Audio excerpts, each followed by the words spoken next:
evening, everybody, and welcome to the show. My guest tonight is Town Councilor Craig Fishbein. Craig, thanks for being on the show. It's great to see you. Thanks for having me, Bob. Got you on my first try. I asked you if you wanted to be on, and you said no problem. I got a lot of issues we want to talk about. It's going to be easy. We just go through a few questions.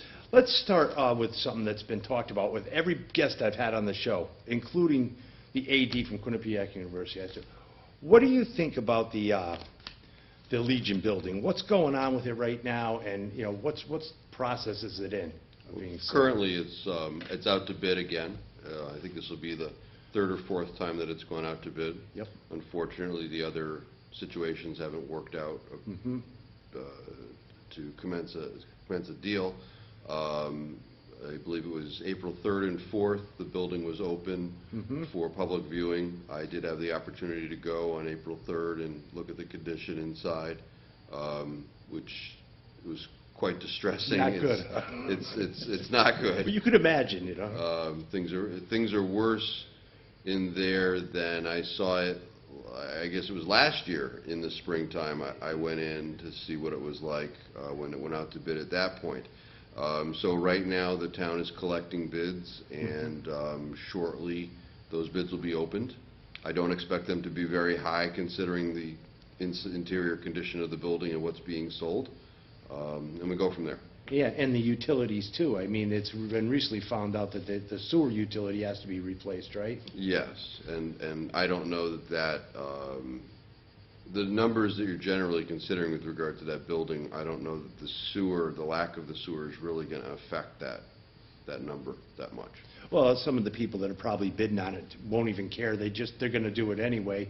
You'd have to be a pretty good developer to come in there and we need to do something about it. Even knock the thing. You can't knock it down now. It's a historical building, right?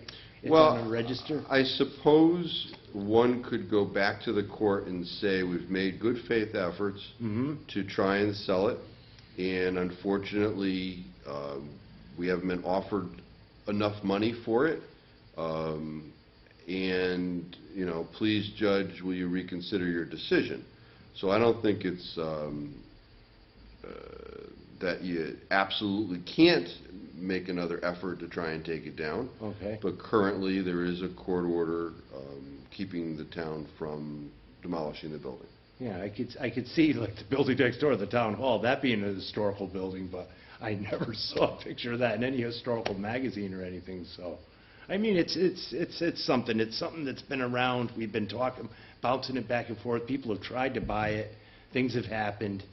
I know Joe Gavea had put a bid in it, and he was going in good faith, and that fell through and everything. It's about time to get it done, I mean, it really is. It's time, huh? I agree. Let's see.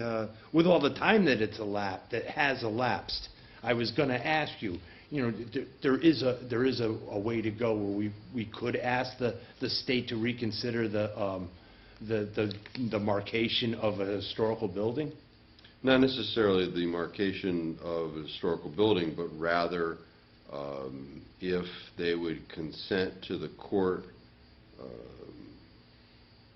re-looking at this and perhaps agreeing to have the building taken down. I'm not saying that there's a good chance of that occurring. I'm just saying that that is a possible option. Oh, okay. Well, that's fair enough.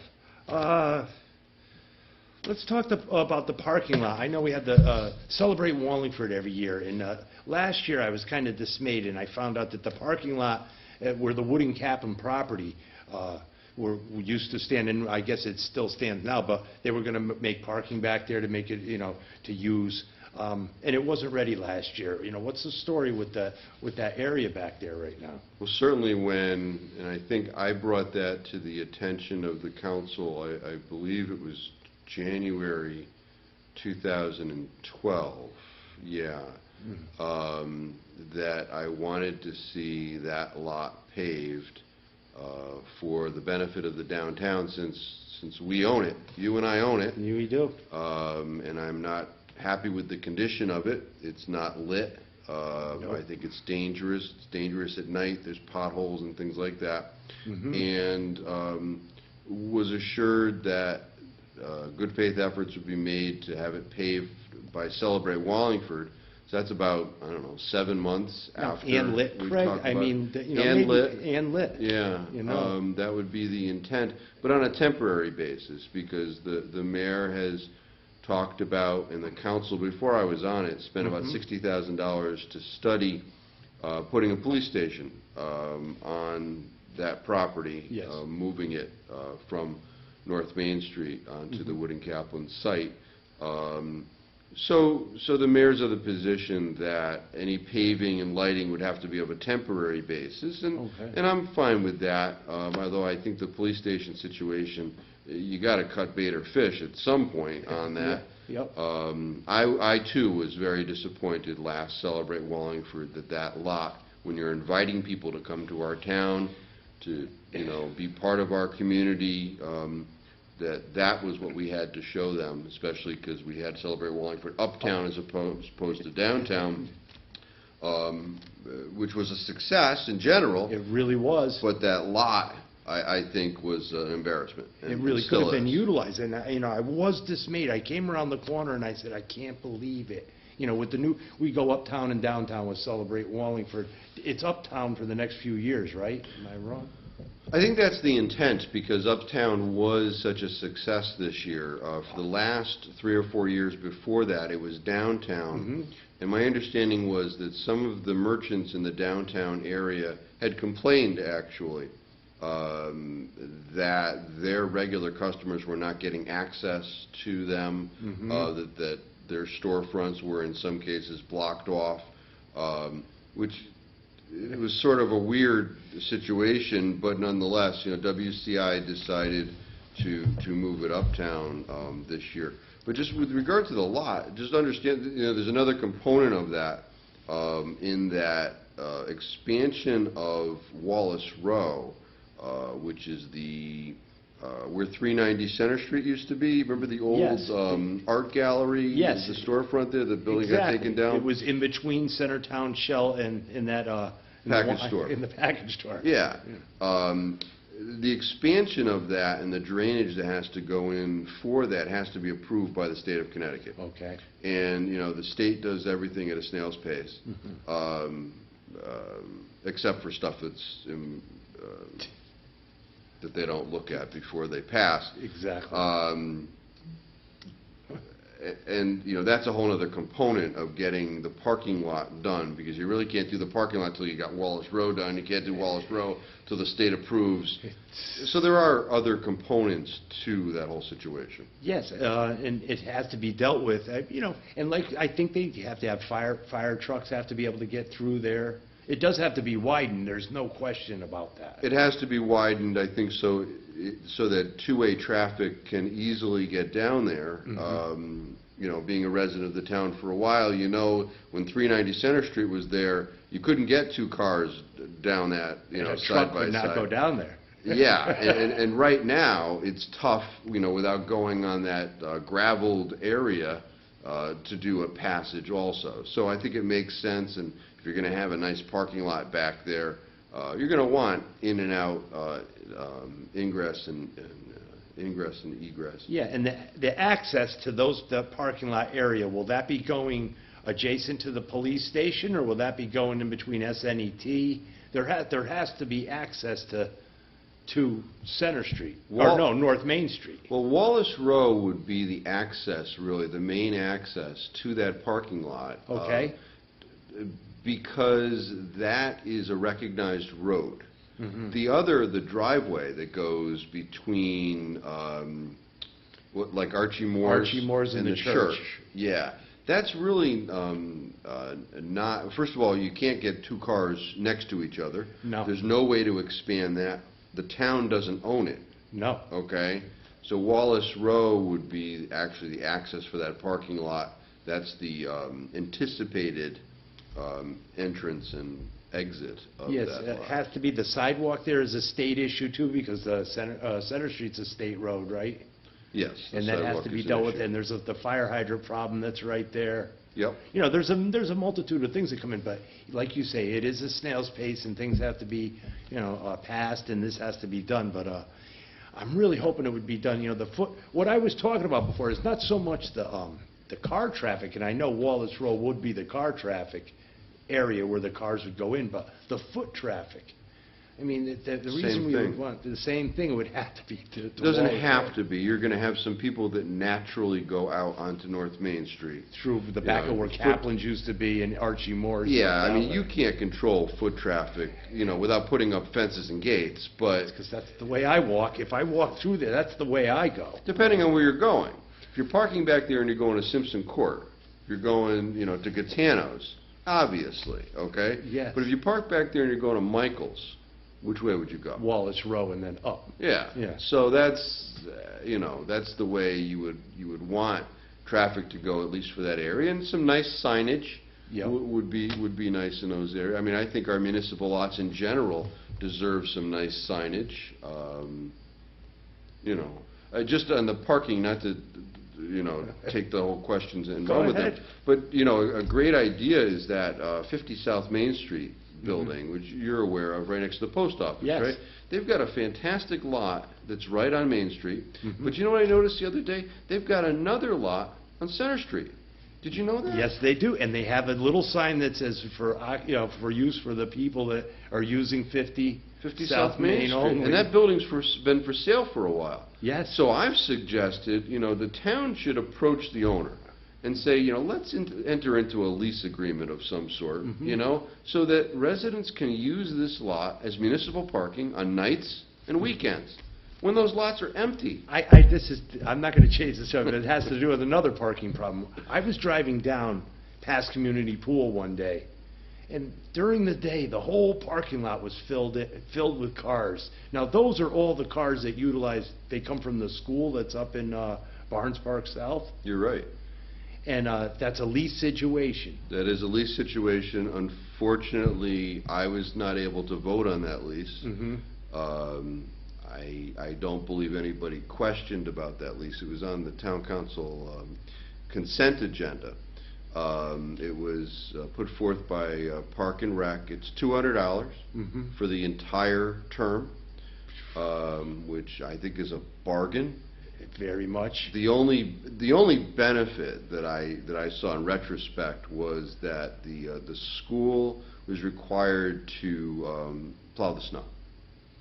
Okay. And this past year with the large storm that we have, the town didn't have to plow that lot for all those cars. Yes. Because I did get complaints. How come my road isn't plowed, but Community Pool's lot is plowed, right? We didn't have anything to do with that. I know, and that's I was happy to have that information and be able to tell people. I was going to say, you must have just breathed a sigh of relief because, that would have been, Yes, answering that considering- question must have been tough. Yeah. Even if we didn't have to take responsibility, but if we had to, that would have been, that was something, I couldn't believe it. We came down, it was one lane, almost two cars. We were there right after the payloader went through.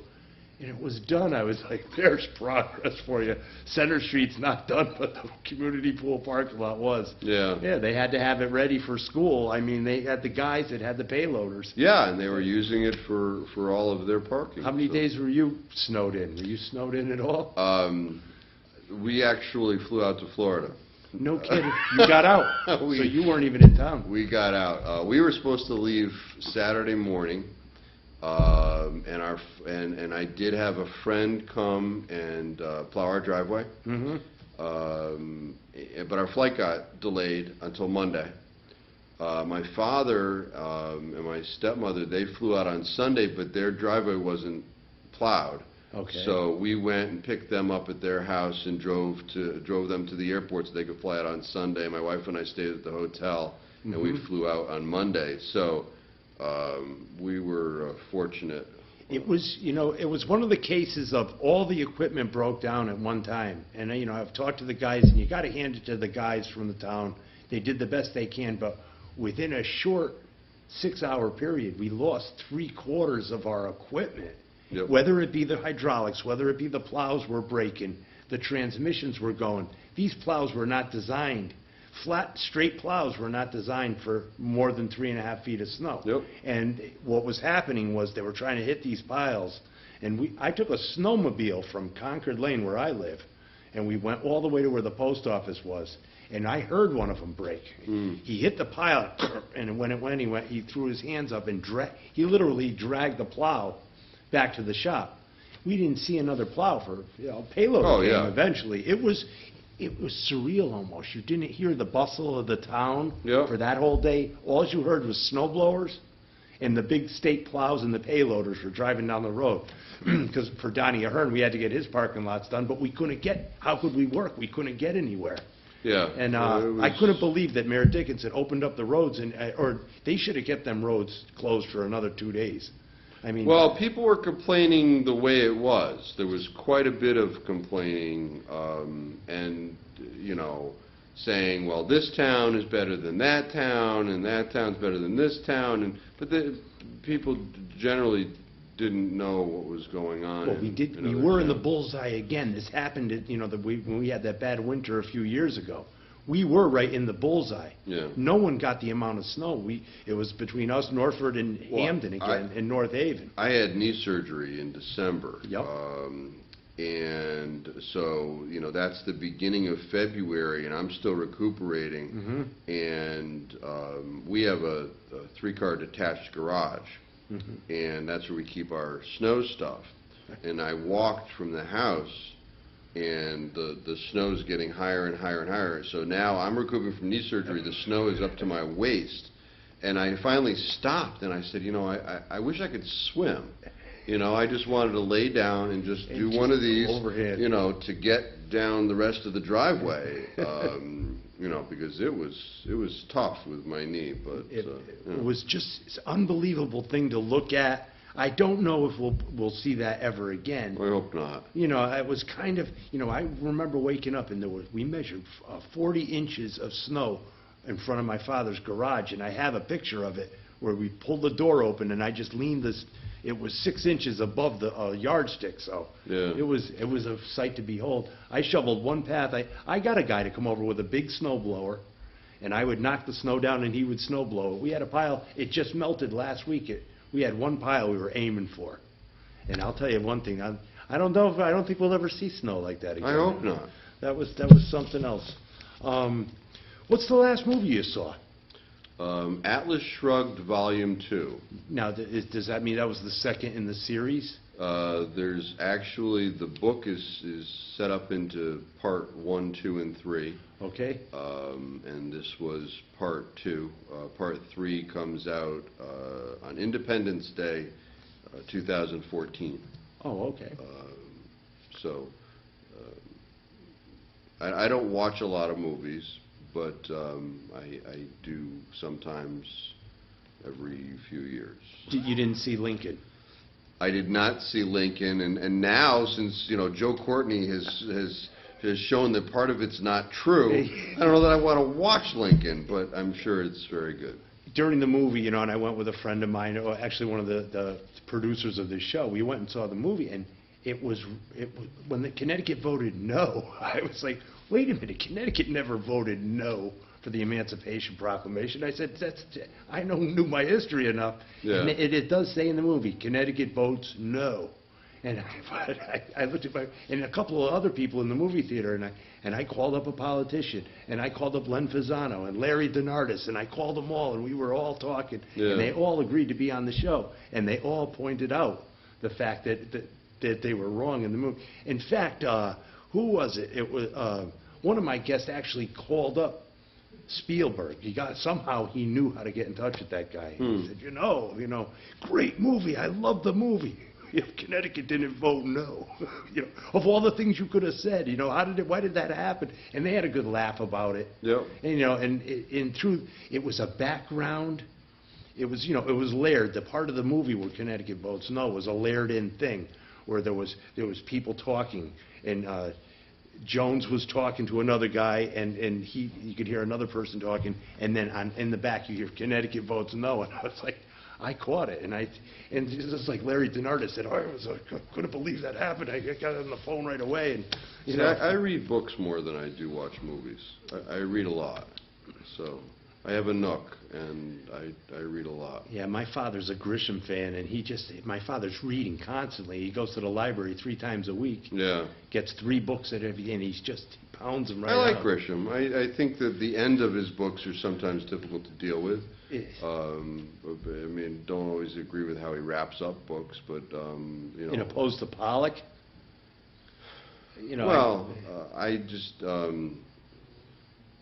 sometimes they're too predictable, that's all. You know, for me, I guess. You know, I get like 3/4 of the way through it, And I can figure it out.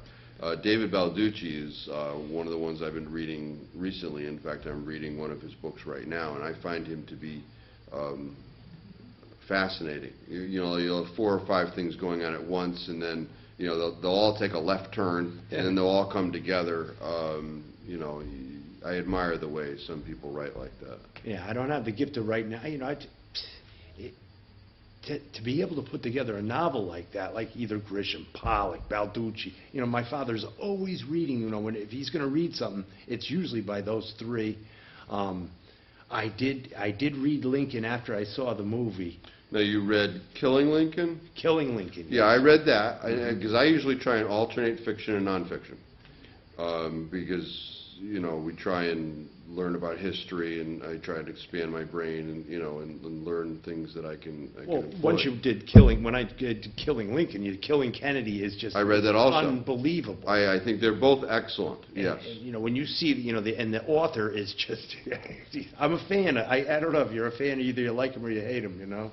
You know, I can take him or leave him. I don't watch him, but if he's on, you know, I mean, he doesn't annoy me. Nope. But I think they're very well written. I learned things in both of those books, and the new one, I guess, is Killing Jesus. Yeah. And I don't know when that comes out. You know, I'll probably end up reading that. But yeah, I like to read. You can sense his style when you read the book, if you've ever seen him on TV. You could almost tell. I think it's totally different, actually. But you could tell, you could almost, like when I read the book, I got that sense that I could hear his voice. Really? I got that sensation. Okay. I don't know if I was doing it subliminally, but I did. I think I did it. Maybe I did do it that way. I was pretending I heard him, O'Reilly, just going through my mind, you know. Brilliant man. Yeah, I thought it was different than what I would have expected him to write.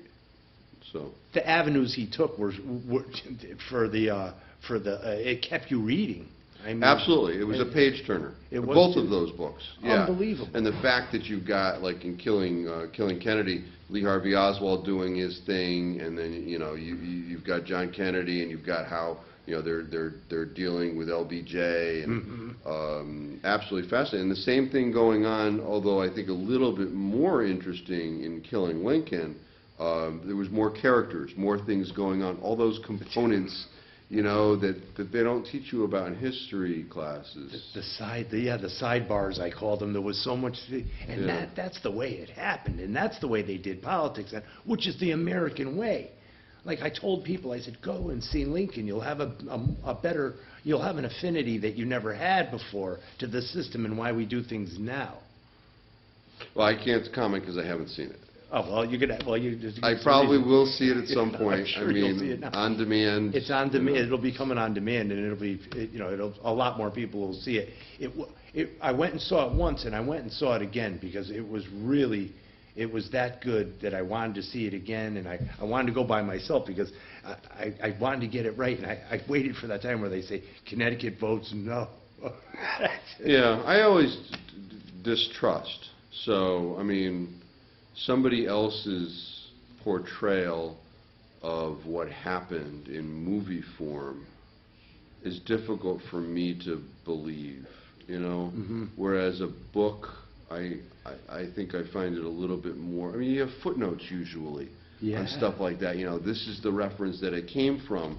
Whereas movies are more susceptible to someone else's interpretation, and I don't need that. It's exactly what I was going to say. That's what Spielberg said in The Actor's Guide. You know, I've gotten a lot of flack from the way the movie went. It was a movie. It was my interpretation of what happened back then. And you had to think, putting together a movie like that and how well it was acted. And when you do finally see it, you'll understand that it really was, it almost had a historical value. You knew that was Mary Todd Lincoln, and that was, and the actors were just brilliant. I mean, really brilliant acting in the movie, and it did win the awards, that went along with that. There's a book about trying to steal Lincoln's body.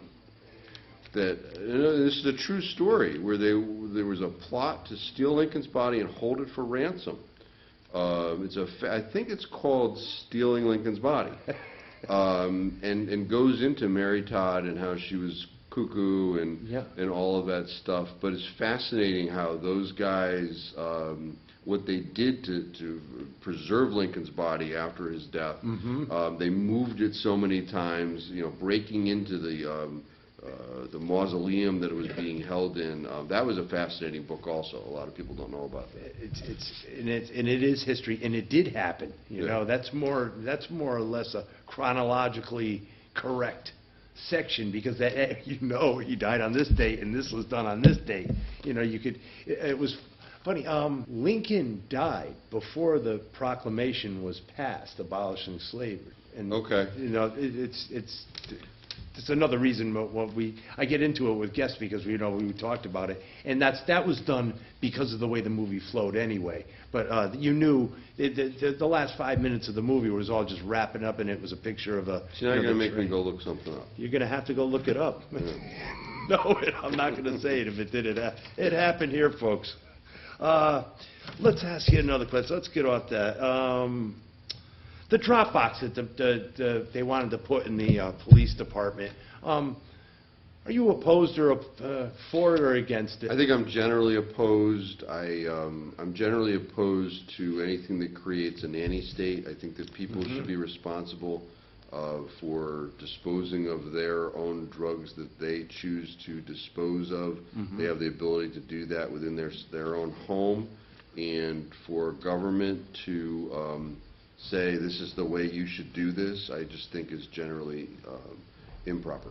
And we all have to take responsibility for what we have in our medicine cabinets. I know a lot of the people that were involved in asking about that were parents of kids that had died from drug overdoses. And all due respect to their intents, I got it, and certainly open to communication and discussion. Yes. And discussion leads to good decisions. Exactly. And I always like it when people think outside the box. I love that.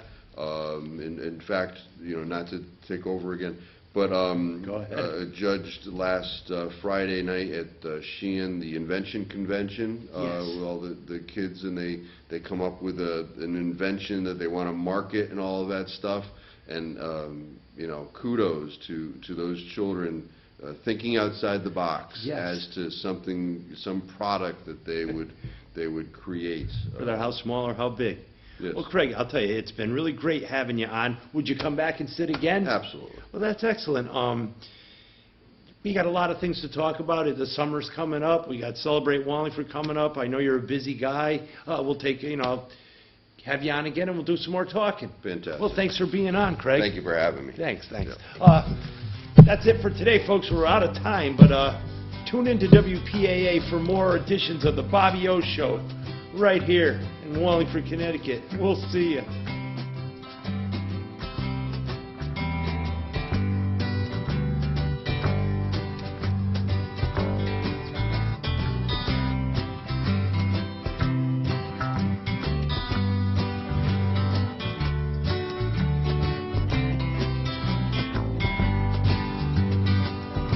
If my words did glow